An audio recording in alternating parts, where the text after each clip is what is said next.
ഈ ഒരു ഫ്രൂട്ട് കണ്ട ഇതിൻ്റെ പടവും ഭംഗിയൊക്കെ കണ്ട് നമ്മൾ നഴ്സറിയിൽ നിന്ന് ഹോം ഗ്രൗണ്ടിൻ്റെ ഒരു തൈ വാങ്ങി വെച്ചതാണ്. 950 രൂപയായി അന്ന് അതിന്.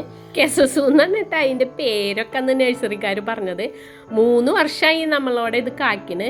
ഈ ഒരു വലിപ്പാവുമ്പോൾ ഇതിങ്ങനെ ഈ ഫ്രൂട്ടുകൾ കൊഴിഞ്ഞു വീഴും. ഇതിൻ്റെ തരി തന്നെയാണ് ഇതിൻ്റെ ഉള്ളിലിരിക്കുന്നത്. ഈ ഒരു വലിപ്പത്തിലാണ് നമ്മൾ കണ്ടിട്ടുള്ളൂ. അപ്പം കേരളത്തിൽ ആരെങ്കിലും വീട്ടിൽ ഇത് ഉണ്ടായിട്ടുണ്ടെന്നുണ്ടെങ്കിൽ അതിൻ്റെ രുചി എന്തെന്ന് അറിയാനാണ് ഈ വീഡിയോ ഞാൻ ഇട്ടത്. അപ്പം നിങ്ങളുടെ വീട്ടിൽ ഉണ്ടായിട്ടുണ്ടെന്നുണ്ടെങ്കിൽ അടിയിലൊന്ന് കമൻറ്റ് ചെയ്യണേ. ഇതിൻ്റെ രുചി അറിയാനാണ്. അല്ലെങ്കിൽ നമുക്കിത് വെട്ടിക്കളയാലോ. ഈ മരം വെറുതെ ഇങ്ങനെ വളർന്ന് കംപ്ലീറ്റ് പൂവിടുന്നുണ്ട്, കായിടുന്നുണ്ട്.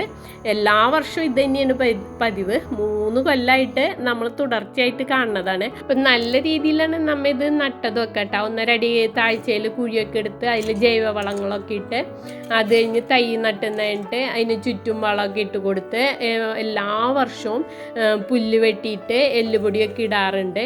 അപ്പോൾ വളത്തിൻ്റെ കുറവ് കൊണ്ടൊന്നാവാൻ വഴിയില്ല.